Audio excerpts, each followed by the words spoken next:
오늘 우리가 읽은 로마서 12장부터 15장 13절까지는 로마서의 6번째 주제인 봉사와 사랑에 관한 기록입니다.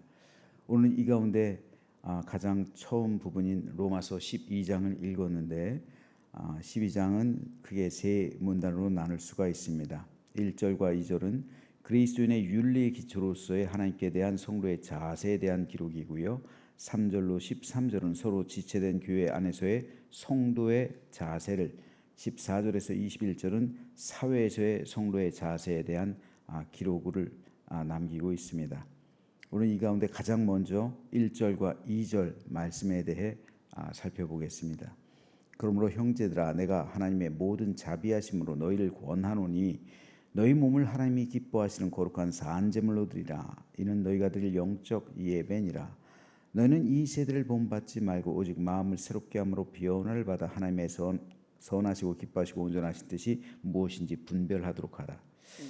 자, 로마서 12장에서 바울은 이제 봉사와 사랑에 대해서 로마서의 6번째 주제죠. 이걸 언급하는 교회 내에서 어떻게 생활할지, 사회에서 어떻게 살아가야 할지, 하나님 앞에서 어떤 삶을 살아가야 할지, 중요한 것은 봉사와 섬김과 사랑과 헌신과 충성의 삶, 이것이 우리 성도들이 마땅히 살아가야 할 바입니다.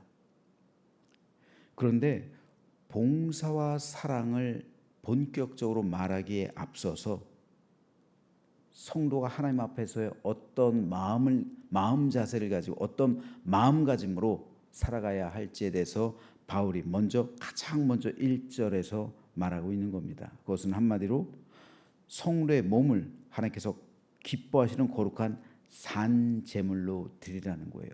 모든 봉사와 헌신은 산제물로 자신을 하나님께 드린다는 겁니다. 내가 하나님께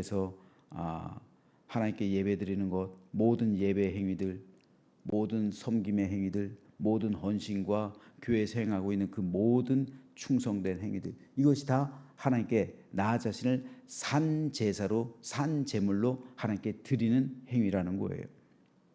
이것이 바로 성도가 드리는 영적인 예배라는 겁니다. 그러면 여러분, 식당에서 봉사하고 교회에서 청소하고 또 성도를 대접하고 누군가에게 도움이 되고 이러한 낮고 천한 자리에서 화장실을 청소하고 그리고 성도의 필요를 공급하고 이런 모든 행위들이 영적인 예배라는 거예요. 우리가 주일날 모여서 드리는 이 예배, 우리가 함께 드리고 있는 이 예배는 공적인 예배예요. 공적인 예배입니다. 하지만 우리가 개인적인 삶으로 드리는 이 모든 예배 행위들, 이 모든 것이 다 영적인 예배라는 거예요. 우리 영으로 드리는 예배라는 겁니다. 여기에 모든 것을 다 포함하는데 특별히 헌신과 수고와 봉사와 충성, 이 모든 섬김이 다 영적인 예배라는 거예요. 이것이 바로 산제물로 드린다는 의미입니다. 내가 살아있잖아요. 살아있으니까 살아서 내가 봉사하는 모든 이 섬김, 이것이 바로 살아있는 예배, 살아있는 제사라는 거예요. 산제사의 반대말 뭡니까? 산제사의 반대말, 죽은 제사죠. 구약시대는 하나님께 예배할 때 짐승을 잡아 죽은 채로 드렸어요. 그런 의미에서 구약의 제사는 죽은 제사예요. 죽어있는 제사예요. 하지만 바울은 살아있는 제사를 요구합니다. 즉 우리를 살아있기 때문에 살아있는 채로 하나님께 드리는 제사, 이것이 바로 산제사예요. 특별히 여기서 바울은 우리의 몸을 가지고 살아있는 제물로 삼으라고 말하는 거예요. 즉 삶 전체를 말하는 겁니다. 우리 인격, 마음, 행동, 삶, 인생 전체를 하나님께 산채로 드려서 살아있는 채로 나를 드려서 하나님께 봉사하고 헌신함으로 산제사를 드리라는 말입니다. 그런데 여기엔 반드시 한 가지 전제 조건이 필요해요. 그것이 바로 거룩함이에요. 거룩함으로 드리는 거룩한 산제사예요. 여러분, 하나님께 드리는 헌신과 봉사에는요 반드시 거룩함이 전제되어야 되는 거예요.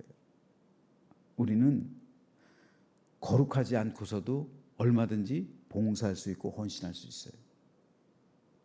세상 사람들도요, 예수님을 믿지 않으면서도 사회 봉사해요. 그렇죠? 코이카 보세요. 하나님께 거룩하게 자신을 드리지 않고서도 얼마든지 이웃에게 사랑을 베풀고 선행을 베풀고 봉사할 수 있어요.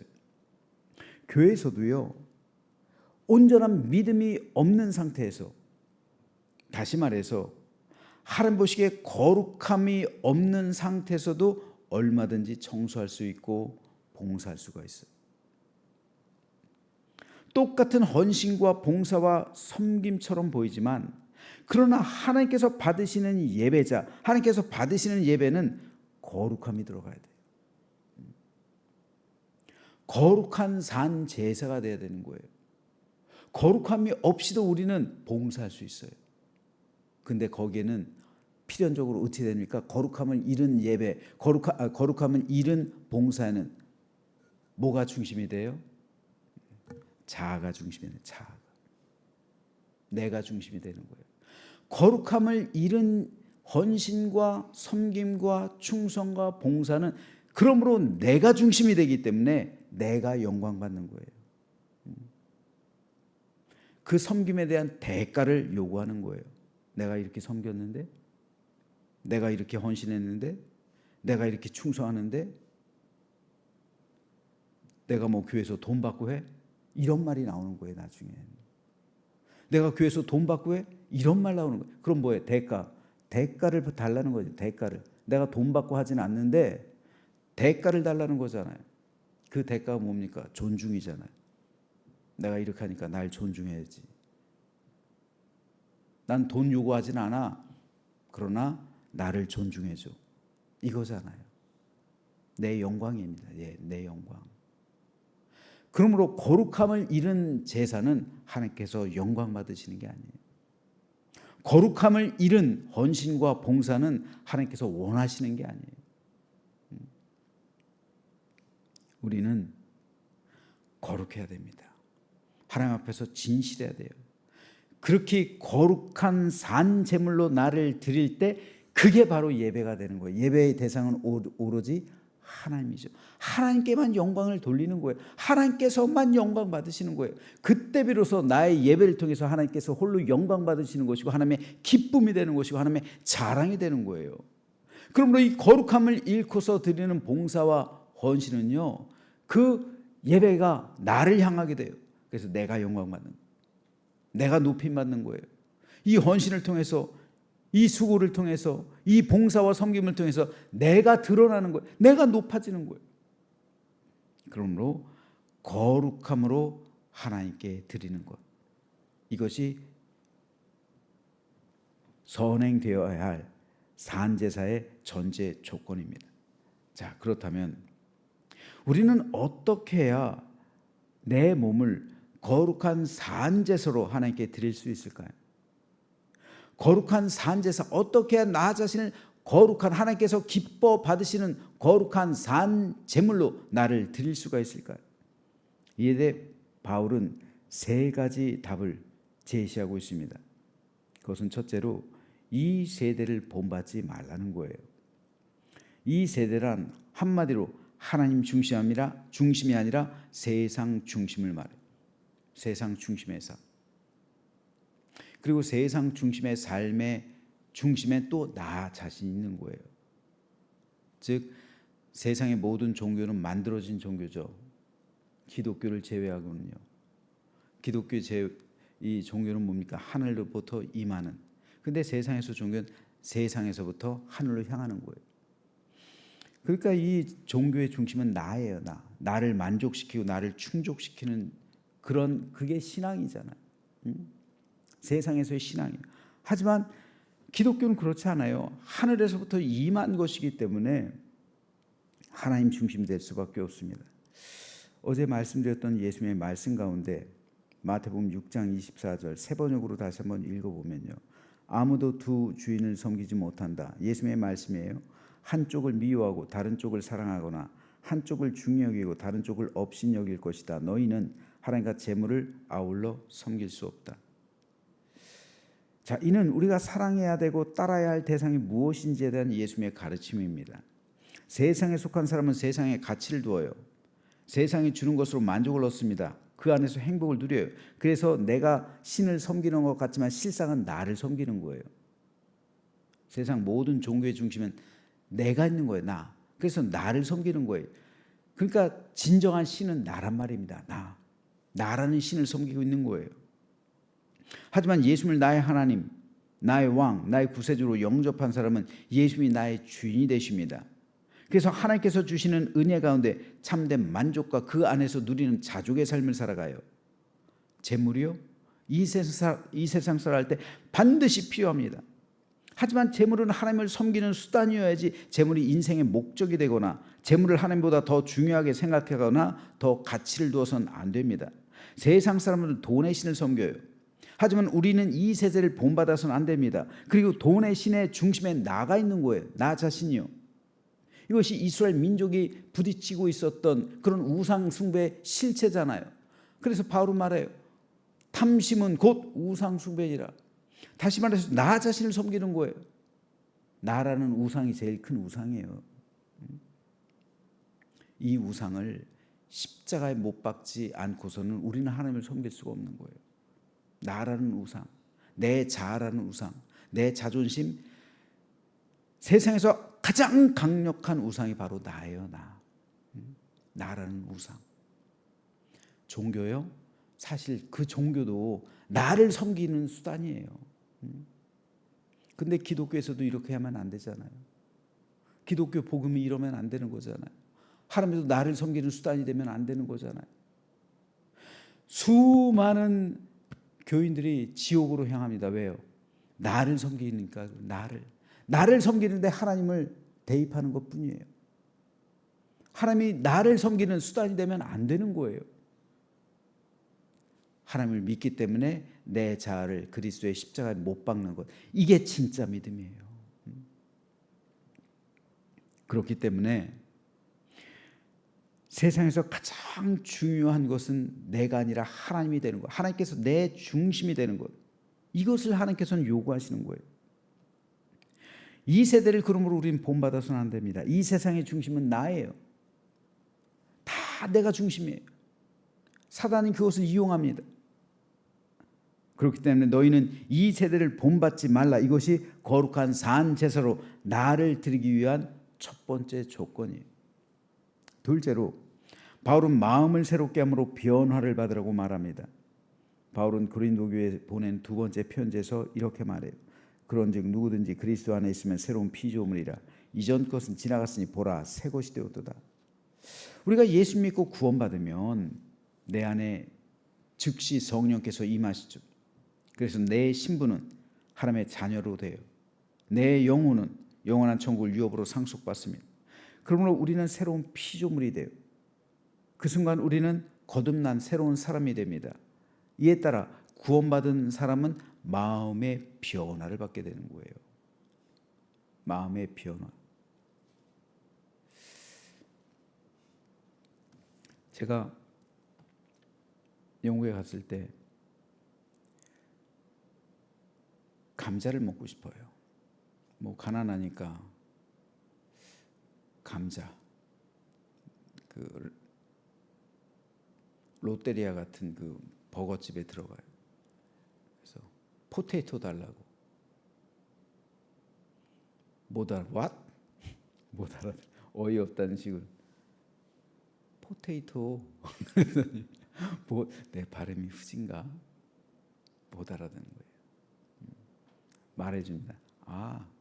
가리키면서 저거 포테이토 그랬더니 포테이토는 마켓에서 파는 거지. 이건 칩스야. 칩스. 그 우리나라에서는 미국에서는 프렌치 프라이즈라고 하죠. 프렌치 프라이즈라고 하고 영국에서는 칩스라고 합니다. 감자칩. 포테이토는 이 감자, 그거는 시장에서 파는 거지. 여기서는 시장이 아니잖아. 이거는 감자가 아니라 칩스야. 똑같은 감자예요. 근데 이건 칩스예요. 변화된 거예요. 칩스로. 마찬가지예요. 이 변화. 그래서 이 변화를 트랜스폼이라고 하는, 트랜스폼, 바뀌었다는 거죠. 똑같은 나란 존재는 똑같아요. 근데 내 안에 성령께서 임하셨어요. 나는 그러므로 성령의 사람이 되었어요. 그리스도 안에서 새로운 피조물이 되었단 말입니다. 트랜스폼 됐다는 거예요. 변화됐다는 거예요. 육신의 모습은 같지만 나란 존재, 내 영혼을 보니까 변화됐다는 거예요. 하나님의 자녀로 거듭났다는 거죠. 이게 바로 새로움이에요. 새롭게 된 사람이에요. 그러므로 이 마음의 변화를 받은 사람만이 새롭게 된 사람이에요. 내 마음의 변화를 받지 못한 사람은 아직 새로워진 게 아니에요. 하나님 앞에서 트랜스폼 된 게 아니란 말입니다. 똑같은 감자로 남아있는 거예요. 이게 칩스가 된 게 아니란 말이에요. 변화된 게 아니란 거예요. 이것은 그렇기 때문에 구원받은 이후 새롭게 된 마음의 변화를 받고 새롭게 살아간다는 것은 성화를 의미하는 거예요. 그러면 내가 구원받지 않는데 성화가 안 되는 거예요. 구원받지 않은 사람은 성화의 삶을 살 수가 있는 게 아닙니다. 그러므로 하나님께 자신을 거룩한 산제물로 드려서 영적인 예배를 드리는 사람의 두 번째 조건은 날마다 성화의 삶을 살아감으로 변화를 이루어내는 삶. 그래서 더 한 단계 더 성숙해지고 한 단계 더 깊어지는 성화의 삶을 살아가는 것. 이것이 바로 자신을 산제물로 드리는 삶. 이것을 말합니다. 마지막 세 번째로 바울은 하나님의 선하시고 기뻐하시고 온전하신 뜻이 무엇인지 분별하라 라고 말하는 거예요. 성화에 이르면요, 성화의 삶을 살아가면요, 하나님의 뜻을 분별하게 돼 있어요. 그 뜻이 무엇인지 깨닫게 돼 있고 민감하게 돼요. 하나님의 뜻이 무엇일까? 어제도 기념관 직원하고 이야기를 잠깐 했는데 모태신앙이었대요. 모태신앙이었는데 지금 교회를 안 다닌대요. 그러면서 하나님 뜻이 뭐예요? 저한테 물어요. 그러니까 하나님 뜻이 무엇입니까? 도대체 하나님 뜻이 무엇인지 궁금하다는 거예요. 근데 이에 대한 성경의 대답은 분명해요. 데살로니가전서 5장 16절 18절 항상 기뻐하라, 쉬지 말고 기도하라, 범사에 감사하라. 이것이 그리스도 예수 안에서 너희를 향하신 하나님의 뜻이니라. 자, 우리가 구원받았어요. 그리고 새 사람이 됐어요. 이제 천국이 내 안에 임했죠. 하나님께서 임재하셨어요. 성령 세례를 받았어요. 이제 성령으로 충만해지는 삶, 이제 성화의 삶을 살아가요. 그렇기 때문에 하나님의 뜻은 분명합니다. 항상 기뻐해요. 쉬지 말고 이제부터는 기도해야 돼요. 하나님과 대화해야 돼요. 그리고 하나님과 교제를 해야 돼요. 그리고 범사에 감사한 것. 이것이 너희를 향한 하나님의 뜻이다. 하나님의 뜻 어려운 거 아니에요. 쉬워요. 하나님의 뜻은 우리가 기뻐 이 세상을 살아가는 거예요. 항상 하나님과 대화하며 기도하는 거예요. 그리고 범사에 감사하며 참된 자족의 삶을 살아가는 거예요. 이게 하나님의 뜻이에요. 하나님의 뜻 어렵습니까? 여러분, 우리 자녀들 한번 생각해 보세요. 우리 자녀들에게 대단한 무언가를 기대하세요, 여러분? 우리 자녀들이 행복하게 살면 되는 거예요. 그렇죠? 내가 자녀들에게 기대하는 게 뭐 그렇게 대단한, 우리 자녀들이 대통령이 되고 뭐 총리가 되고 뭐 기업의 총수가 되고 그런 거 바라십니까? 아니요. 소소한 삶 가운데 행복하게 살면 되지. 그거잖아요. 하나님도 마찬가지. 여기에 대해서 바울은 또 하나님의 뜻을 한 가지 더 이렇게 말씀하고 있어요. 하나님의 뜻은 이것이니 너희의 거룩함이라, 곧 음란을 버리고. 이 뒤에 있어서 쭉 이 악한 세대에 물들지 않는 그것에 대해서 기록하고 있는데요. 거룩함이, 하나님의 뜻은 이거야. 거룩함, 너희가 거룩하게 살아가는 거. 이게 하나님의 뜻이라는 거죠. 자, 그럼 하나님의 뜻 네 가지로 정리하면 되죠. 기뻐하는 거, 항상 기뻐하고, 쉬지 말고 기도하고, 범사에 감사하고, 또 거룩하게 살아가는 것. 이게 다예요. 그러면요, 하나님의 뜻을 분별하게 돼 있어요. 하나님의 뜻이 무엇인지 분별한다. 하나님의 뜻 굳이 분별하려고 하지 않아도 보이잖아요. 내가 거룩하게 살아가는 것. 이 필터에서 한번 생각해 보세요.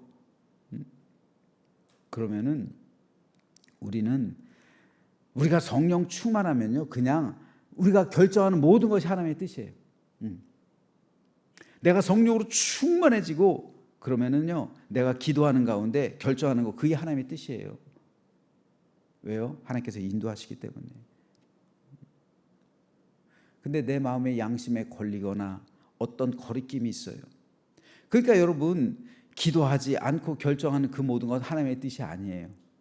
왜요? 성령께서 인도하시지 않는데, 기도하지 않는데 어떻게 성령께서 인도하셔요? 하나님의 뜻이 될 수가 없죠. 분별할 수도 없는 거예요. 그런데 항상 기뻐하고 쉬지 말고 기도하는 가운데 범사에 감사하고 거룩한 믿음의 삶을 살아간다면, 내가 생각하는 것, 내 마음에 합당한 것, 그리고 내 마음에 이끌리는 것, 그게 하나님의 뜻이에요. 아무런 거리낌이 없고 마음이 평안하다면 그게 성령이 인도하시는 거예요. 전제 조건 4가지. 항상 기뻐하고 쉬지 말고 기도하고 범사에 감사하고 거룩한 믿음의 길을 걸어가며 나 자신을 산제물로 드릴 때, 그때 하나님께서 나를 이끌어 가시는 거예요. 그러므로 내가 생각하는 것, 그리고 성령께서 인도하시는 것, 이 분별이 되는 거예요. 그래서 심지어는 토저 같은 목사들은 그럴 때는 그냥 너희들이 결정하는, 여러분이 결정하는 것이 곧 성령님의 인도하심입니다. 그런데 이렇게 되기가 쉽지 않은 거예요. 이런 삶을 살아내기가 결코 쉽지 않은 겁니다. 다시 말해서 나 자신을 영적인, 거룩한 영적인 산제물로 드리기가 쉽지 않은 겁니다. 하지만 이렇게 살아갈 때 하나님께서 우리가 나 자신을 통해 드리는 영적 예배를 받으시고 나를 통해 일하실 줄로 믿습니다. 자, 그렇다면 과연 오늘 아침 저와 여러분은 어떻습니까? 우리는 과연 거룩하게 구별되어서 우리 몸을 하나님께서 기뻐하시는 산제물로 드리고 있습니까? 바라기는 오늘 아침 나 자신을 거룩하게 구별해서 하나님께 드리는 산제물로 드리는 오늘 아침이 되시길 주님의 이름으로 축복합니다. 그래서 여러분, 매일 아침 나오셔서 새벽기도 이 시간이 얼마나 거룩합니까? 얼마나 귀중합니까? 이 시간을 통해서 헌신하고 다짐해야 돼요. 하나님, 매일 새롭게, 오늘 새로운 날을 주셨잖아요. 이 새로운 날 나 자신을 하나님께 드립니다. 산제물로 드립니다. 거룩한 산제물로 드립니다. 제가 드릴 영적 예배입니다. 하나님, 오늘 하나님 높임 받으시고 영광 받으시옵소서, 성령으로 인도해 주십시오 라고 기도한다면, 이 기도로 시작한다면, 여러분이 선택하고 여러분이 결정해야 되는 그 많은 순간들이 있잖아요. 그 순간들마다 성령께서 인도하시고 하나님께서 결정해 주시고 선택해 주셔서 가장 선하고 좋은 길로 인도해 주실 줄 믿습니다. 그래서 오늘 하루 하나님께서 인도하시는 삶, 하나님의 충만한 은혜의 삶을 누리는 우리 모두가 되시길 주님의 이름으로 축원합니다.